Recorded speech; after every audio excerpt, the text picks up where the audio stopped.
ir arrancando.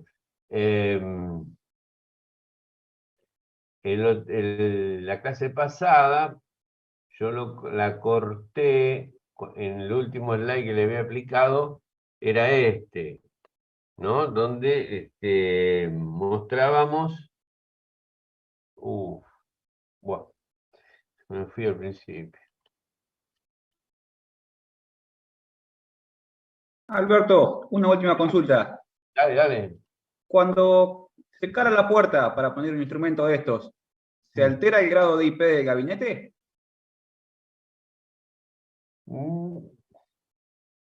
Bueno, hay que, digamos, claro, podés alterarlo. El tema es que tendrás que montarlo con, llamémosle, con un elemento, con un burlete o con algún sellador, o si no, directamente, si es muy complicado, como te dije recién, ponelo adentro del tablero, y ahí no alterar el IP del gabinete. Depende de inclusive, habría que buscar un catálogo, por supuesto, de las principales marcas que deben venir sellos para no alterar justamente el grado de IP del tablero. Pero bueno, si vos estás muy complicado, que es muy severo el ambiente, y te conviene ponerlo adentro, ¿viste? Yo te diría eso, ¿viste? Perfecto, gracias. Cuando no, bueno, no. De todas maneras viene no, en los interruptores lo llamaban, habían hecho una traducción y le decían marcos embellecedores, y a mí me causaba gracia, porque decir, voy a poner un interruptor con un marco embellecedor, ¿viste? Una palabra no eléctrica o no de planta, por decir de alguna manera, ¿viste?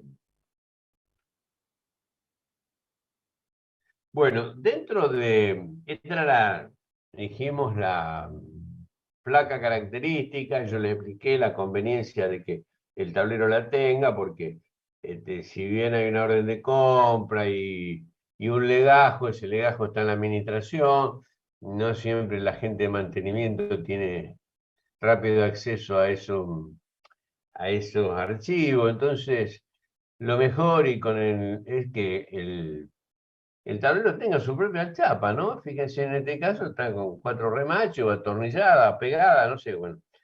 Conviene siempre atornillada, los pegamentos después con los años se terminan despegando, pero atornillada, y donde tienen que tener, ¿no? Tienen la corriente nominal, la potencia nominal, bueno, en este caso dice 60 Hz porque no es de acá, de nuestro país, ¿no es cierto? El grado de protección IP44, ¿eh? ¿Ves? Fíjate que acá dice protección IK 10. O sea, alguien que preguntaba recién, bueno, después vamos a ver qué significa 10. Bien. El tag del tablero, el tag es la denominación del tablero dentro del esquema, digamos, de control de la planta, ¿no? El número de serie y la fecha que se compró o se instaló, eso después lo arreglan ustedes. Entonces pasan los años y esto va a quedar, lo van a tener. Los papeles, son papeles. Bien, un tema que es para tener en cuenta, bueno, es el tema de la sobretensión. Que la sobretensión, por definición, es un valor, ¿no es cierto? Clarísimo.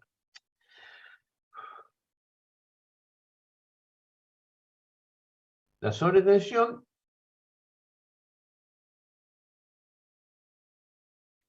es un valor que, como el nombre lo dice, se presentan esporádicamente en la red, y tienen valores, pueden llegar a tener valores elevados que perjudiquen. Entonces, nuestro tablero, ahora lo miramos desde el punto de vista del tablero eléctrico, lo tenemos que tener protegido para sobretensiones, ¿verdad? Sobre todo cuando hay alimentación a través de líneas aéreas. Ustedes saben que las líneas aéreas, bueno, por estar a la intemperie, son más propensas a que pueda producirse una sobretensión atmosférica, ¿no es cierto? Y nos dañe el tablero.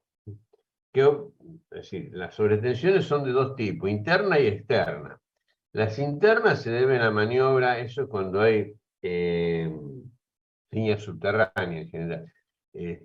Maniobras internas, desconexión de grandes cargas, conexión de grandes cargas, se puede provocar una sobretensión. Hay varios tipos de sobretensión. Algunas, como dice la definición que están viendo, la temporaria, se produce a 50 ciclos, a frecuencia industrial, y es relativamente larga. Pero puede haber otras que son transitorias de milisegundos, oscilatorias o no. Son relativamente complicados el tema de las sobretensiones. Entonces, acá fíjense en el dibujo en colores, que está en inglés, pero no se le va a escapar a ustedes. ¿Cierto? Tenemos una tensión nominal de 230, tenemos la tensión nominal, está a 50 Hz, ¿no es cierto? Y aparece una sobretensión temporaria, como dijimos recién, que dura más de un segundo y que llega, por ejemplo, a 260 volts. Pero después puede haber una onda transitoria menor de un milisegundo, pero que tiene valores de pico mucho más elevados.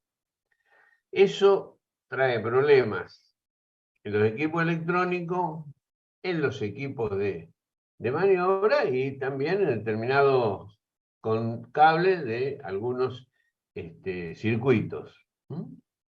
Entonces, hay que colocarle, ya vamos a ir viéndolo. Fíjense, en este caso, este es un tablero común, nada muy particular, pero tiene, como les mostré, esta es la columna de entrada que está a la izquierda, ¿no es cierto? Tiene el interruptor principal, tiene la medición, fíjense, en este caso tiene un instrumento que me permite medir distintos parámetros.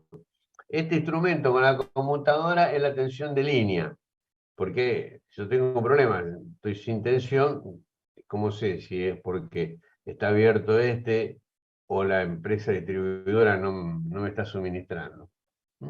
Entonces, aquí abajo, a continuación del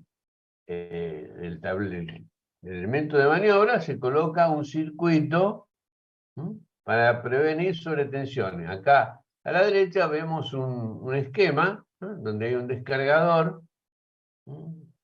Todo esto que está acá es el descargador. Este es el interruptor principal. Entonces, de esta manera, si se produce una sobretensión, el tablero es protegido por el descargador. Otro tema que yo no mencioné, pero muy rápido, que es el tema de los mímicos, que son estos dibujos simplificados del circuito que controla el tablero. Esto ayuda o contribuye a evitar errores de maniobra, ¿no es cierto? El operario va a maniobrar y le está indicando sobre qué rama, qué línea, qué parte del tablero está. Fíjense, en este caso es una consola, y acá tienen en rojo un mímico pequeñísimo, pequeño porque es una consola, o si tienen acá a la derecha viendo un tablero general de baja tensión. En realidad este es de media, no, está bien, tablero general de baja tensión, donde en líneas negras está indicando qué es lo que está operando ese interruptor o ese seccionador. Esto se utiliza tanto en baja tensión como en media tensión. Bueno, y equipos que pueden contener, y que cada vez, al haber mayor electrónica, son las fuentes de continua o las UPS. ¿No? Son componentes, hoy ya están pasando a ser un componente más habitual en los tableros. Bueno, y acá unos tips que se fueron saltando a lo largo de la disertación, ¿no es cierto? Por ejemplo, todas las bulones o las tornillerías que se utiliza en los tableros tiene que ser cadmiada, de acuerdo cadmiado según la IRAN 676. Las terminaciones para intemperie de la bulonería, dijimos la anterior, es cadmiada electrolíticamente. Y la terminación en intemperie, eso tiene que ser galvanizado en caliente y se utiliza rosca milimétrica. Un par de tips, como se dice ahora, es que el gabinete tenga los bulones, los agujeros para hacer el anclaje. Y bueno, y el otro tema importante en el diseño, que después lo vemos en tablero, es a qué altura se colocan las borneras. La bornera hay que tratar de ser condescendiente con la gente de mantenimiento y no ponerlas tan bajas, porque después cuando hay que hacer los controles resulta difícil.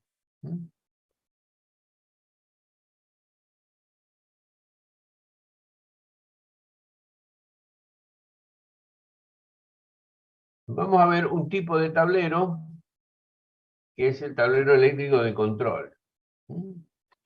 ¿Qué significa controlar? Bueno, si hablamos de industria, es un control del proceso, donde yo voy regulando las variables que participan en el proceso con determinados valores, que pueden ser, como decía, presión, temperatura, nivel. Entonces, para hacer esos controles, se utilizan tableros especialmente diseñados, fabricados para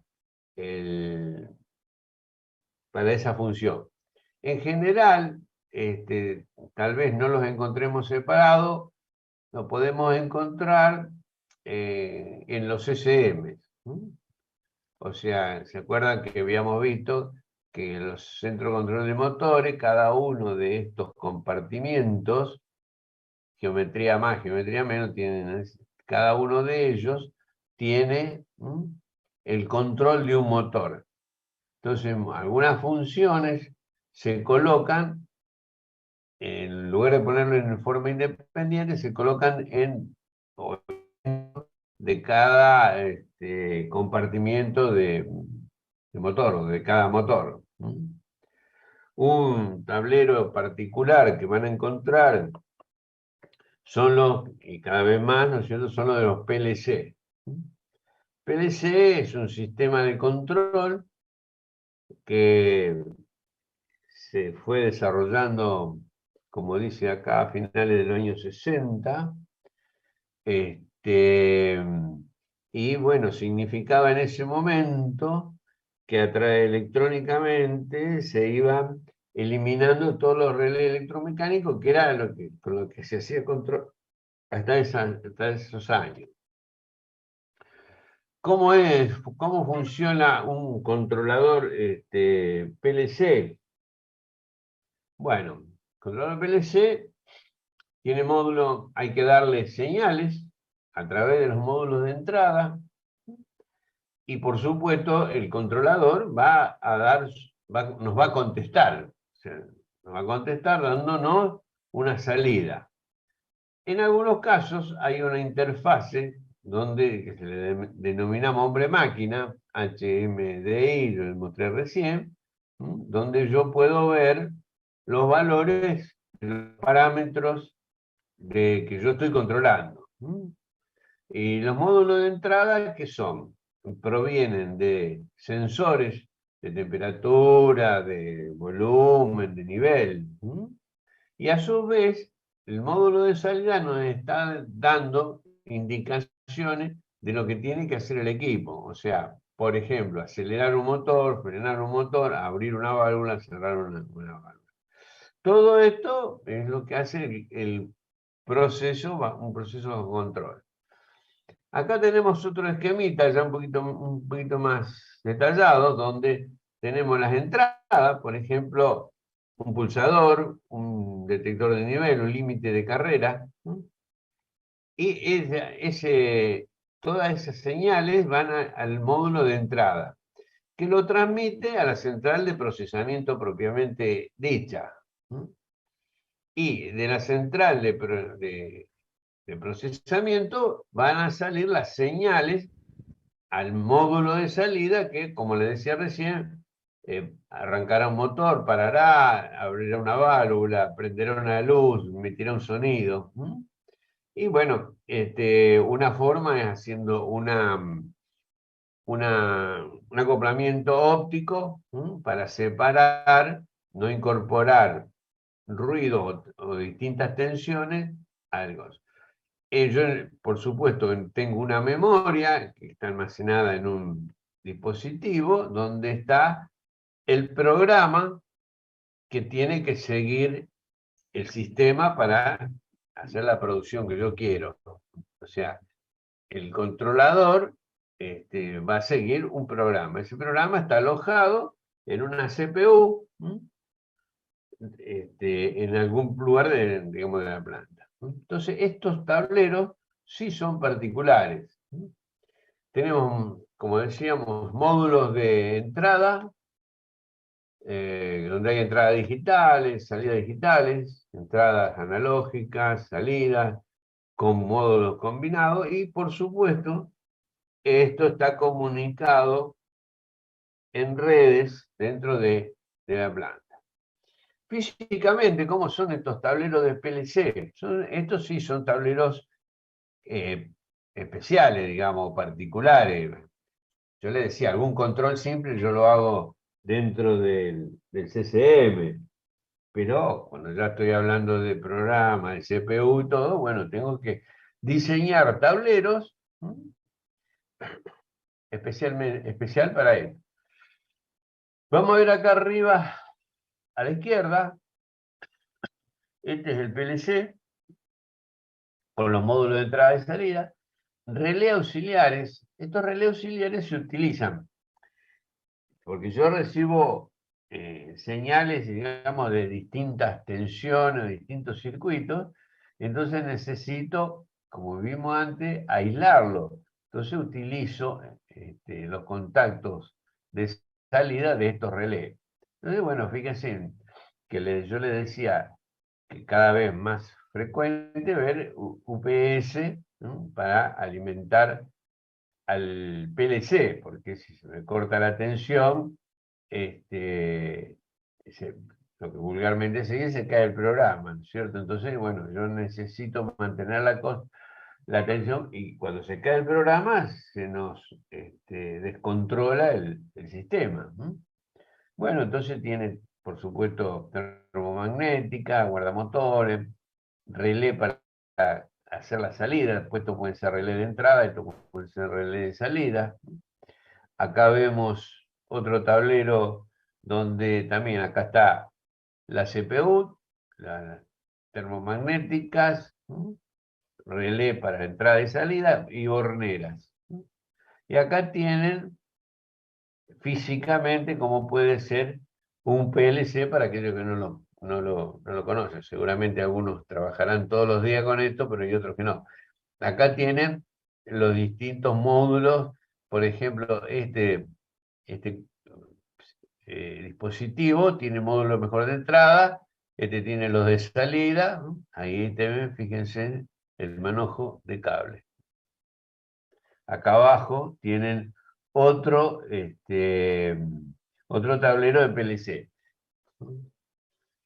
Adquieren distintas formas de acuerdo a los componentes que tengan y también a la cantidad de relés auxiliares que hay que utilizar en cada circuito.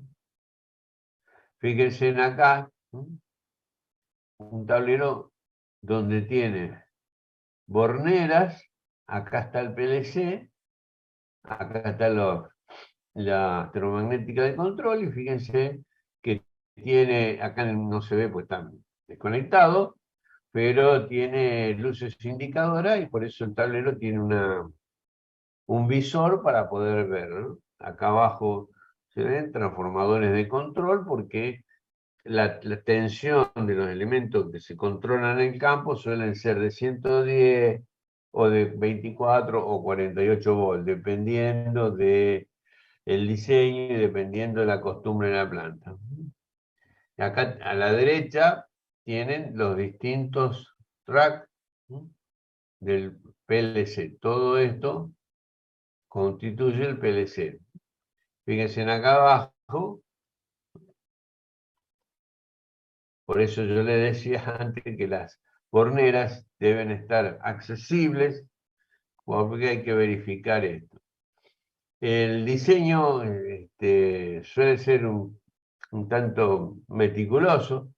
Acá estamos viendo un plan, casi este que está acá, el plano sería este, ¿no?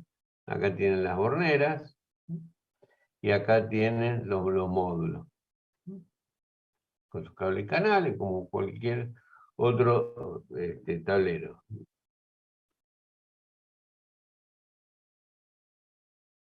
Bueno, esta sería más de lo mismo, o sea, acá tienen el PLC, ¿no?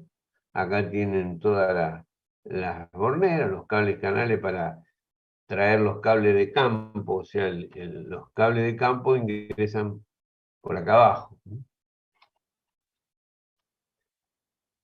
Para que ustedes se hagan a la idea cuán complejo puede llegar a ser esto. Acá estamos viendo un tablero de relé auxiliares, en construcción, por supuesto, ¿no? Esto que ven aquí, que estamos mostrando, es una forma de representación de acuerdo a las normas NEMA, ¿no? Lo L es el overload, o sea, sobrecarga, contacto normal abierto, bobina de contactores, ¿no? Fíjense en pulsadores de parada, pulsadores de arranque, ¿no? Este es un control de un motor, pero ejecutado con el sistema de dibujo y representación de las normas NEMA, que esto han dado llamado también ladder, y por eso los circuitos de los PLC se los acostumbra a llamar ladder, que quiere decir escalera. ¿Por qué escalera? Porque fíjense cómo se va armando el circuito, ¿no? Como se trazan dos verticales, que la alimentación L1 y L2, bueno, esto debería estar unido, un interruptor seccionador, ¿no? Y se van haciendo líneas con elementos en sentido horizontal y por eso adopta o parece la forma de una escalera, ¿verdad?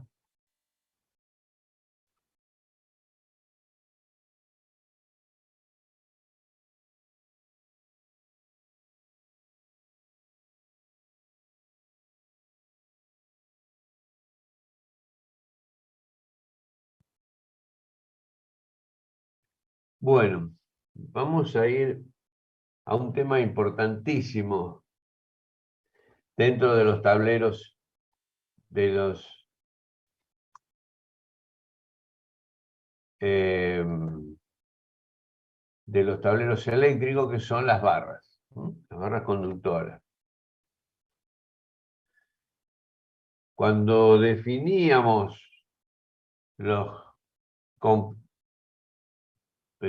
el tablero, hablábamos de componente, gabinete o envolvente y componente, ¿verdad? Entonces, bueno, en el envolvente, ¿qué vamos a encontrar? Placa de montaje, zócalo, conducto de barras principales, secundaria y cable, ¿no? Y como componentes, llamémosles secundarios, aisladores, las barras, borneras, canales, cierre, bisagras, ¿no?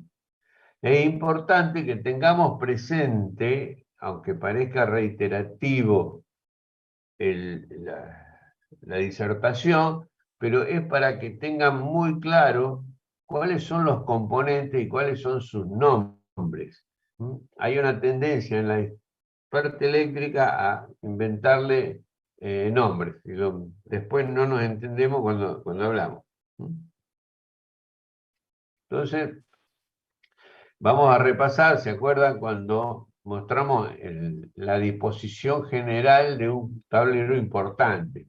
Con a la izquierda el interruptor principal, con su medición, columnas, pueden ser columnas o compartimiento para barra y compartimiento para cable, depende del diseño. En algunos casos las barras están en la parte posterior, cosa no muy recomendable porque después cuando hay que hacer mantenimiento, limpieza o ajuste, hay que desarmar todo el tablero para llegar a las barras que están atrás.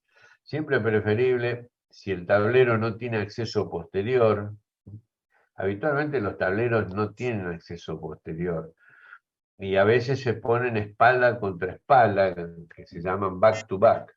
O sea, se ponen uno contra el otro, sobre todo cuando hay muchos tableros y la sala de control, para no hacerla tan grande. Entonces, bueno, el tablero tiene barras principales arriba, dijimos, zócalo, columnas, etc. Pero vamos a ir a las barras. Tenemos barra de cobre, tenemos barras de cobre virgen, por decirlo de alguna manera, y barras de cobre plateado, y también van a encontrar seguramente en algunos tableros un poco más antiguos o importados, barras de aluminio. La barra es el elemento clave en los tableros de potencia.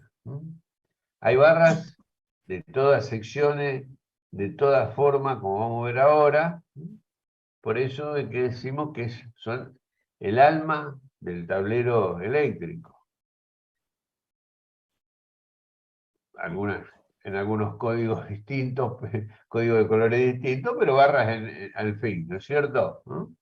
Inclusive, con el advenimiento de los tableros importados, aparecieron las barras flexibles, que son una buena solución en algunos casos. Ahora vamos a volver sobre las barras flexibles. Estas son las barras tradicionales de cobre desnudo, con el soporte de barra y a su vez un soporte portabarra, que esto que ven de color marrón, que está sosteniendo la barra, es de resina de araldite. Hay algunas empresas que fabrican sus propias barras o le perfilan sus propias barras porque han desarrollado métodos de cálculo de cortocircuito y eso lo ha llevado a optimizar el diseño. En general, no es muy fácil encontrarlo. Lo que más vamos a encontrar, como vemos acá en esta figura y en otras tantas, barras de tipo rectangulares. Las barras son de cobre electrolítico, pureza 99,9, sección rectangular, 99. Sí, ¿alguien quiere preguntar algo? Bueno, sección rectangular y otras en general son barras como la que están viendo acá, pero muy raras, que vinieron del exterior. Las dimensiones van a depender del diseño, que ahora vamos a ver. El diseño contempla esfuerzos electrodinámicos y contempla conducción eléctrica. El tipo de cobre electrolítico, recocido, semiduro, duro, o bien puede haber aleaciones de cobre como latón y bronce en algunos tableros más chicos. Acá vemos lo que yo le decía, que se había impuesto una barra flexible. La barra flexible evidentemente nos permite hacer algunas cosas un poco raras entre comillas, ¿no es cierto? O facilitar ciertas conexiones. Las barras flexibles se forman con láminas de cobre muy finita y con una funda de material termocontraíble. Fíjense acá, sí, un poco al azar, todas las formas distintas que ustedes pueden lograr manejando barras flexibles, lo que es mucho más fácil que manejar barras macizas, como vamos a ver ahora, que se necesitan prensas y dobladoras de barras especiales. Otro tipo de barra, en realidad yo les llamo barra, pero son flexibles de cobre, utilizados como barra, o sea, como conducciones principales. Habitualmente estos flexibles de cobre, que pueden ser de cobre estañado o cobre virgen, se utilizan para alguna conexión, algún lugar que haya movimiento.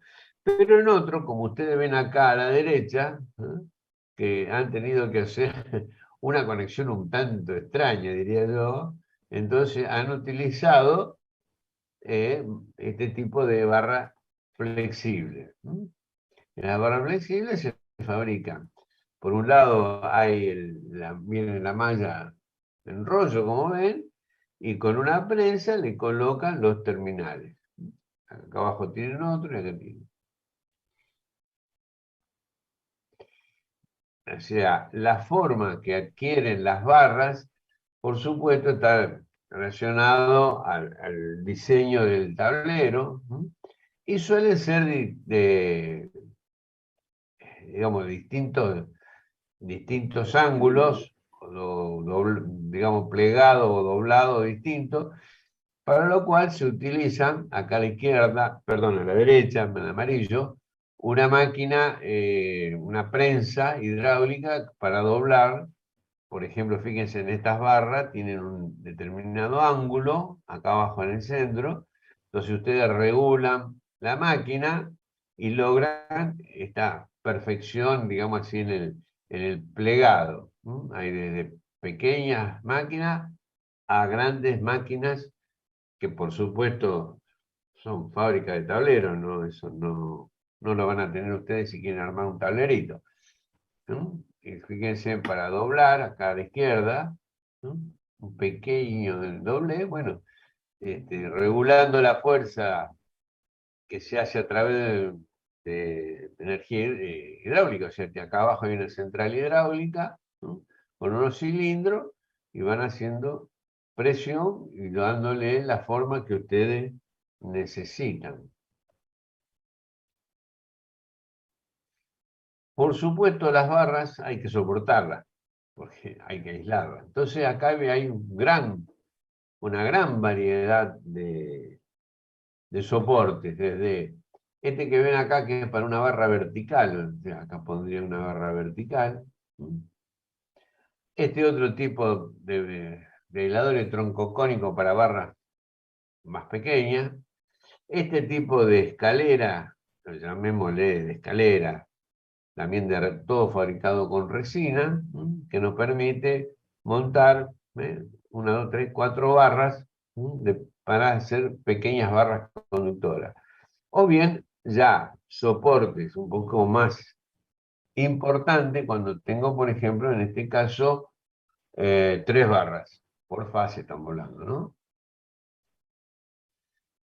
Y para soportarla existen aunque sea reiterativo, los soportes portabarras, ¿no? Acá tenemos un soporte también hecho de resina aislante para 4 barras y este otro, el que les mostré antes.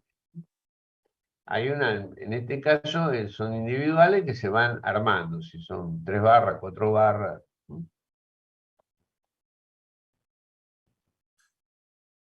Fíjense, en este caso un sistema de barras más que importante, tiene 4 barras por fase, con un correspondiente. Existen un sistema donde fíjense que las barras están perforadas, entonces es más fácil su ensamble. Si no tienen que ensamblar, marcar y agujerear cada empalme de barra que hacen. El uso de barra es una cosa muy natural y todos los tableros, como le dije antes, necesitan tener barras. En el medio arriba, una barra por fase, y en este caso 4 barras por fase. Eso depende de la corriente eléctrica que va a circular por cada una de las fases, por supuesto. ¿Ven? Acá tienen las barras perforadas de estándar. Entonces ustedes se ahorran el tiempo del ensamble, ¿no? O sea, fíjense que usted acá, para conectar esta barra, directamente tienen los 4 bulones, ¿no? Y la conectan. Si no, tendrían que marcar, ajustar, perforar, ¿no? Que no siempre es posible, porque a veces las barras son muy gruesas y no es tan fácil perforarla, digamos, en obra o en el momento de armar el tablero. Alberto, Señor, ¿le puedo hacer una consulta? sí, por supuesto. Respecto a la tornillería, ¿tiene que ser de algún material en especial que sea compatible con el material de la barra o puede ser cualquier otro? ¿Hay algún tipo de regla o reglamento que regule eso? No, lo que se utiliza, bueno, podés usar, en realidad tendría que usar acero inoxidable. Con un sistema de barra de este tipo, tendrías que usar acero inoxidable. ¿Por qué? Porque no, la corriente eléctrica no te tiene que inducir tensión en el tornillo. ¿Mm? Entonces se utilizan tornillos de acero inoxidable. ¿Mm? Es lo más conveniente, si bien es más caro, ¿no? Perfecto. De bronce, ¿no? Que vienen unos tornillos de bronce. Y bueno, pasa que la resistencia mecánica de un tornillo de bronce va a ser mucho menor que la de acero inoxidable. Todo el Perfecto. tablero, por ejemplo, mejor tiene un tablero chiquito, bueno, no, si no voy a buscar tornillos de acero inoxidable, tengo uno de bronce, le pongo lo de bronce porque no va a haber esfuerzo. Ahora, si va a haber esfuerzo electrodinámico, es importante, vos fíjate esto que te estoy mostrando ahora, vos acá, estas barras conducen corriente, acá hay corriente de cortocircuito elevada, hay esfuerzo electrodinámico importante, y acá no te puedes jugar, ¿viste? El esfuerzo electrodinámico se ve, o sea, ¿es predominante cuando se produce el cortocircuito o está permanentemente cuando está con corriente nominal funcionando? Bueno, la ley de Ampère dice que, a ver, yo siempre digo, los cables están siempre en movimiento. ¿Por qué? Porque existe la ley de Ampère. Dos cables recorridos por corriente eléctrica generan fuerzas y se están moviendo. Por algo, a fin de año o cada tanto, los tableros de control hay que ir y ajustar todos los tornillos. ¿Por qué se aflojan tornillos? Porque permanentemente hay pequeñísimos esfuerzos naturalmente. Ahora, si vos encima te viene una corriente de cortocircuito, ponerle 25.000 amperes, te podés imaginar que la fuerza que desarrollan es muchísimo más grande, ¿viste? Entonces, el esfuerzo, ahora después vemos las barras, hay que calcularlas, se calculan por el esfuerzo electrodinámico y por corriente que circula, digamos, por la ley de Ohm. Perfecto. Bueno, fíjense en acá, este tablero, que es un tablero más que importante,